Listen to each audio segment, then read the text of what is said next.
খুব একবারে আপনারা আলেম ওলামা হয়ে গেছেন, লাগা ডিভোর্স, বাড়া দূরত্ব, বের হয়ে আসুন উচিত। আসসালামু আলাইকুম, কেমন আছেন সবাই? একটা বিষয় নিয়ে আজকে কথা বলতে চাই, ফেসবুকের কিছু পোস্ট নিয়ে।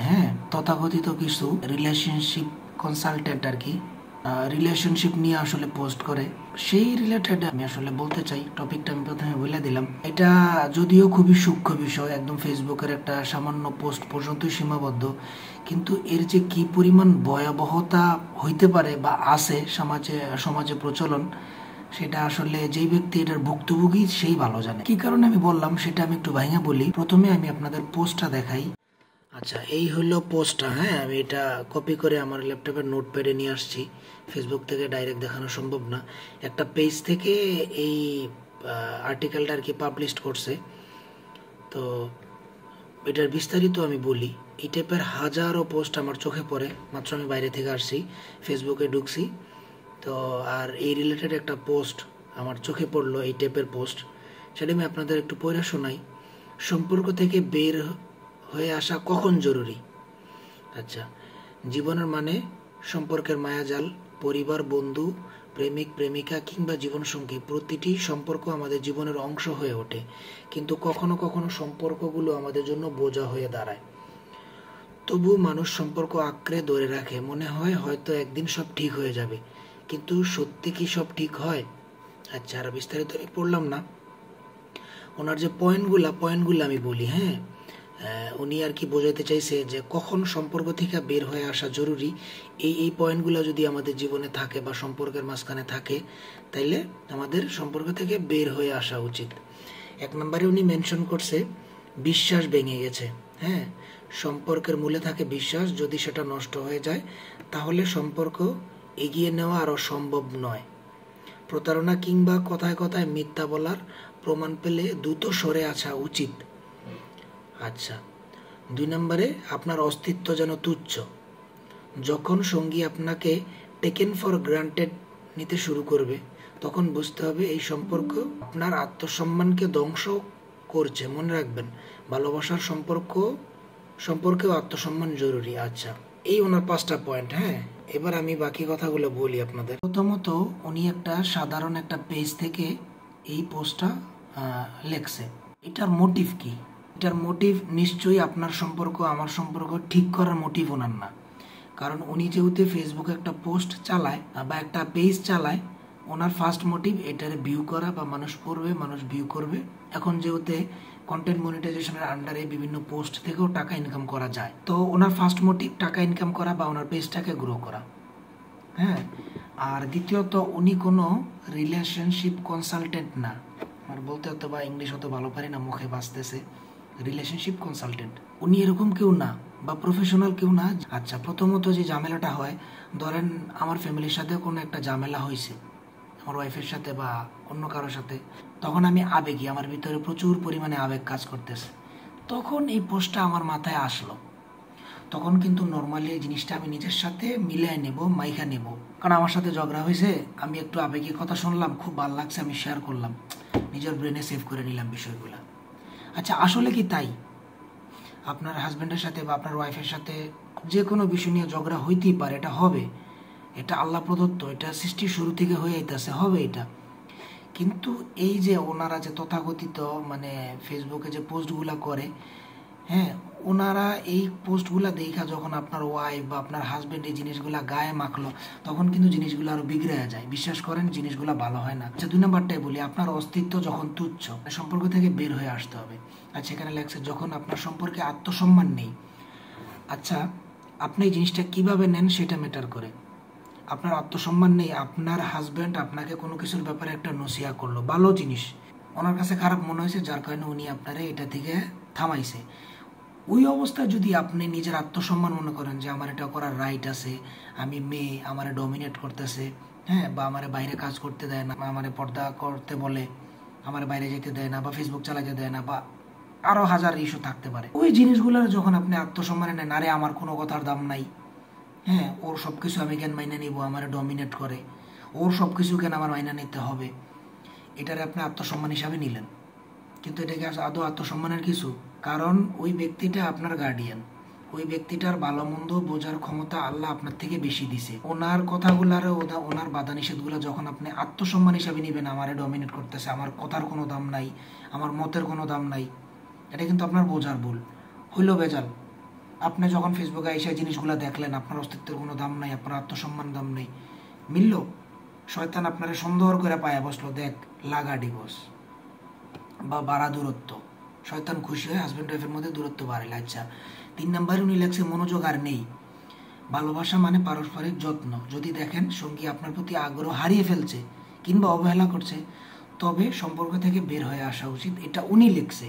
উনি কত বড় একজন রিলেশনশিপ কনসালটেন্ট আমি জানি না, কত বড় ডিগ্রিধারী।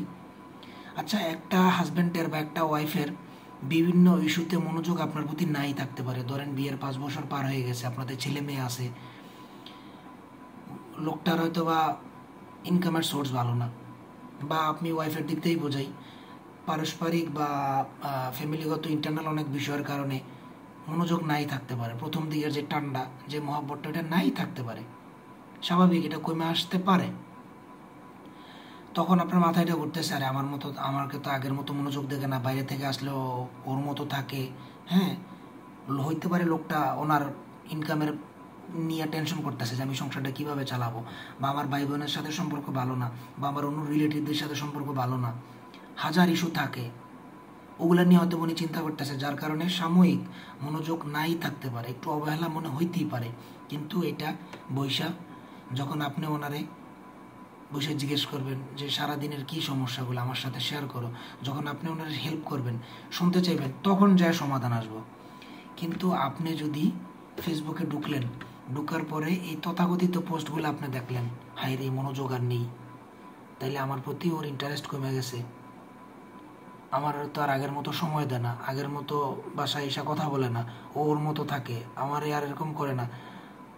ফেসবুকে ঢুকে দেখলেন এই মনোবিজ্ঞানীর পোস্টগুলা, আপনি নিজের মধ্যে মাইখা নিলেন, হায় রে আমার প্রতি তো মনোযোগ নাই, আমার সম্পর্ক থেকে বের হয়ে আসা উচিত। আপনি যদি ব্রেনে সেভ নাও করেন, শয়তান আপনারা সেভ করাই দিব। লাগা ডিভোর্স, বাড়া দূরত্ব।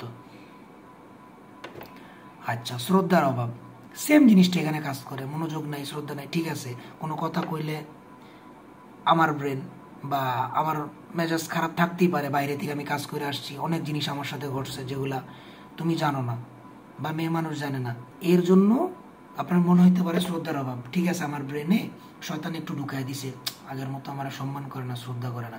আপনি ফেসবুকে ঢুকলেন, আপনার চোখে এই পোস্টটা পড়লো, শয়তান মিলাই দিল, 2 2 4 কিন্তু হয় নাই, কিন্তু শয়তান মিলাই দিল, আমার আগের মতো শ্রদ্ধা করে না, আমার কোনো সম্মান নাই ওর কাছে, আমার দাম ওর কাছে জোতার সমান। লাগা ডিভোর্স, বাড়া দূরত্ব। এই যে আপনারা ফেসবুকের পোস্টগুলা গায়ে যে মাখায়া নেন, এটা আসলে উচিত না। হ্যাঁ, আর এই যে যারা পোস্টগুলা করেন তাদের সম্পর্কে আমার বলা, দেখেন আপনার শুধু বিয়ের জন্য আপনি পোস্টগুলো লেখছেন, কিন্তু এই সমস্যাগুলা, ছোট একটু সমস্যা কারো ফ্যামিলিতে আছে, আপনার এই পোস্টের কারণে এই সমস্যাগুলা বিশাল আকারে শয়তান ওর মাথায় চাপায়া দেয়, যার কারণে ডিভোর্সের দিকে গড়ায়। আপনি হয়তোবা আবেগের ক্ষেত্রে লেখছেন, জিনিসটা কিন্তু আবেগ হিসাবে থাকে না। যখন একটা মানুষের সাথে ঝগড়া হয়, তখন মানুষটা কি মোড়ে থাকে ওই মানুষই জানে, যার সাথে ঝগড়া হয়েছে তার বিপক্ষে বলে, অনেক ভালো লাগে। এই যে আপনারা পোস্টগুলা করেন, এগুলা কি আপনারা মনে করেন কারো সম্পর্ক ঠিক করতেছেন? না, সম্পর্কটা ভাঙতেছেন আপনারা। শয়তান এগুলার খুব সুন্দরভাবে আশ্রয় নেয়।